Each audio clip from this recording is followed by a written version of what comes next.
Auto ஓட்டுநர் அவங்களை கூட்டிட்டு தான் போனாங்க. அந்த பெண் தான் ஆட்டோ ஓட்டுநர்கிட்ட தவறா நடந்துகிட்டாங்க. அவங்க மக்கள் நீதி மையம் கட்சியில் இருக்கிற ஒரே காரணத்தினால, திமுக கூட்டத்தில் இருக்கிற காரணத்தினால் ஆட்டோ ஓட்டுநரை கைது செஞ்சிருக்கிறாங்க. ஒரு கட்சியை சார்ந்த ஒரு மகளிர் ஆட்டோ ஓட்டுநர்கிட்ட தவறா நடந்துக்கிறாங்க.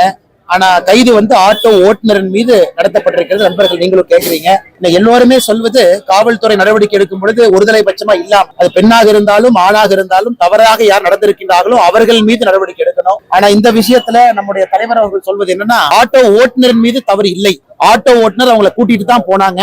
அந்த பெண் தான் ஆட்டோ ஓட்டுநர்கிட்ட தவறா நடந்துகிட்டாங்க. அவங்க மக்கள் நீதி மையம் கட்சியில் இருக்கிற ஒரே காரணத்தினால, திமுக கூட்டத்தில் இருக்கிற காரணத்தினால் ஆட்டோ ஓட்டுநரை கைது செஞ்சிருக்கிறாங்க. அது எங்களுடைய மாவட்டத்தினுடைய தலைவர், தொண்டர்கள் எல்லோருமே இதை கண்டிச்சு நேத்துல இருந்து பேசிட்டு இருக்காங்கன்னா, இது காவல்துறையும் முறைப்படி நடவடிக்கை எடுக்கணும். காரணம், ஒரு பக்கம் கோபத்தை சம்பாரிச்சுக்குவாங்க. நீங்க ஆட்டோ ஓட்டுநருடைய கோபத்தை எல்லாம் காவல்துறை சம்பாரிச்சுக்குவாங்க. அதுபோல் நடக்காமல் காவல்துறையும் ஜாக்கிரதையாக கவனமாக இருக்க வேண்டும்.